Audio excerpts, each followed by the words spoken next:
from Florida. He is 6'6". He weighs 246 pounds, and he ran a 4.44 40-yard dash yesterday. What are you going to do with this guy? Me? Nothing. I'm going to talk about him in these little safe squares in TV like I do now. Fortunately, he is not my problem. Absolutely. It's clearly going to be a top 5 pick or thereabouts. Meanwhile, we move it back to the Patriots because Robert Kraft had a lot to say yesterday during his press conference. Here he was talking about Tom Brady's departure from New England. Give this a listen.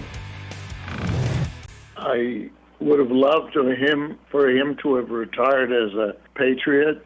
After 20 years, I thought he was entitled to make a decision that was what he thought was best for him, like marriages sometimes. No one knows on the outside everything going on. We could have, contract-wise, kept him in our camp, but it's just not the right thing. Who knows what would have happened if he stayed here? Look what happened at the end of his last season here. Boy, very interesting. I mean, earlier we played you Robert Kraft taking what seemed to be some shots at the recent draft record of Bill Belichick, and now here he is talking very openly about Tom Brady's departure. Diana Rossini, what do we take away from this?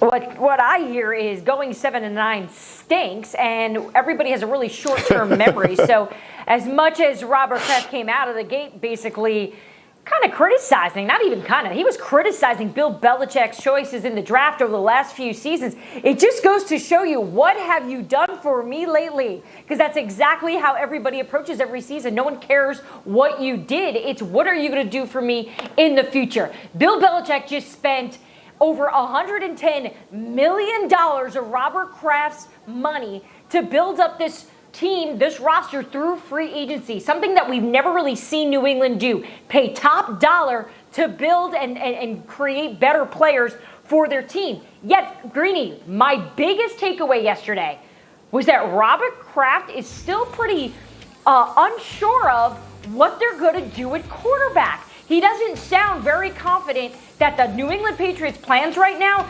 automatically mean success. We know Cam's on the roster, but I wasn't sold on anything he said in terms of what the future is going to be at that position. Right, and again, Todd McShay projects them to trade up and draft Justin Fields in his mock draft today. So, Jeff Saturday, as we listen to the owner of the football team talking that way, is what we can deduce that the pressure is turned up in New England this year based upon what Brady did and everything else. Is the heat turned on in Foxborough this year? Absolutely. Listen, Robert Kraft didn't used to losing, and he don't want to get comfortable with it. He understands how important winning is in the NFL, and what they've done as a Patriot is unprecedented. So he ain't going to go for this other 7-9 stuff like Diana talked about. And I think part of what he understands with the criticism of Belichick and the leaving of Brady, they're kind of tied together, Greeny. Why do you think Brady wanted to leave?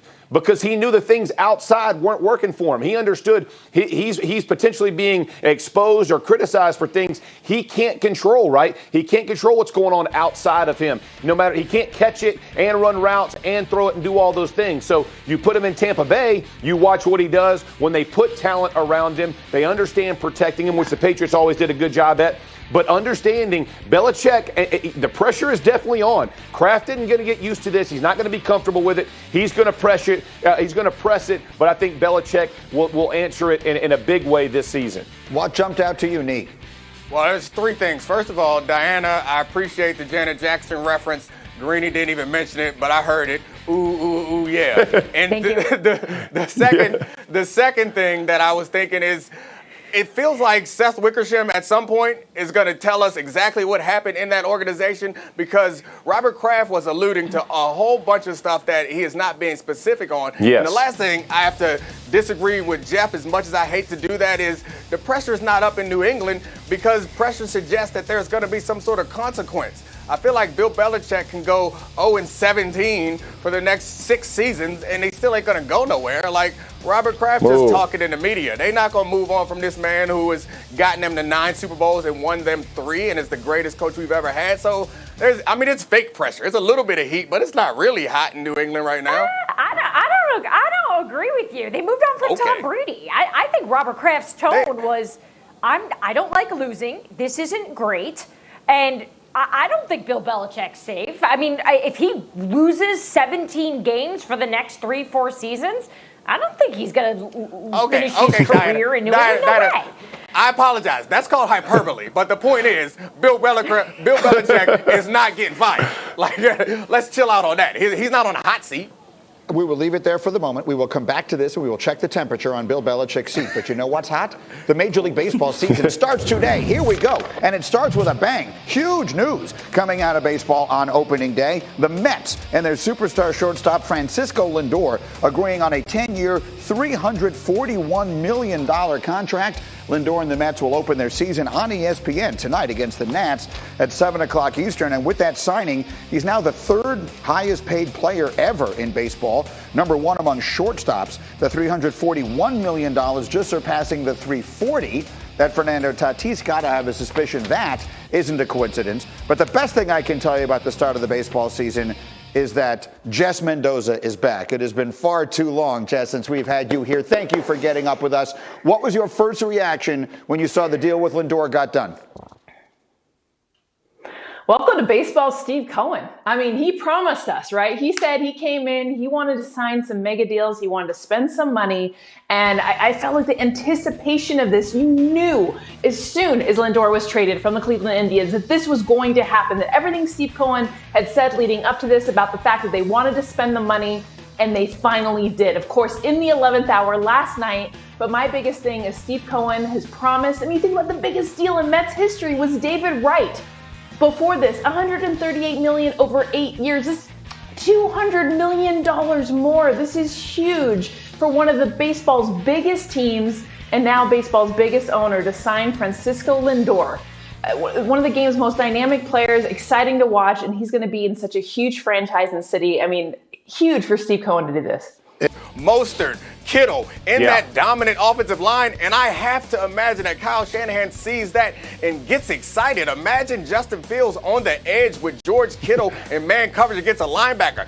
No disrespect to Mac Jones, but he's not scaring people in that way. And to go back to the original point off the top that Diana brought up is the criticism of Justin Fields is about his ability to process. I'm not sure how much processing Mac Jones had to do. When you showed that top 10, there were 3 names in there from Alabama that were not Mac Jones. So the offensive line is absurd. The receivers are absurd. The defense is absurd. I can't imagine. And no disrespect, like I'm sure Mac Jones is a great processor, great quarterback. His numbers support that. But Mac Jones was not dealing with adverse situations. Like Mac Jones was chilling in the pocket, throwing to guys who are wide open. You know why it looks like he reads his progressions quite well? Because Devontae Smith is the number 1 object, and he's always freaking open. So let's chill. Maybe I need to chill. I'm the only one who's getting amped up, but it is so confusing to me how these people do their evaluations and come out with these this coded language about people's ability to read defense and stuff like that. Like Mac Jones is out there doing calculus. He's not. He's throwing to the open guy who's an All-American. I insist you don't chill until after 10 o'clock this morning. Okay, Jeff Saturday, go. Jeff. Listen, what Dom is saying is exactly the truth. When you talk about Mac Jones and what he had, 9 out of 10 times, they've already been out-recruited. I mean, my gosh, right? You got guys who can't cover anybody. I mean, he's seeing that thing. He understands where his read is. But let's fast forward to the 49ers. Shanahan is one of the best play callers in the NFL. How many times is he going to have to progress through with all the boots, waggles, all the time where they're moving the pocket? It's a really simple read. Ain't a whole lot of difficulty in that. Shanahan understands how to make quarterback football simple. And so when you talk about Justin Fields being in that system, that is lethal. I mean, this guy pulls that thing down and has an opening.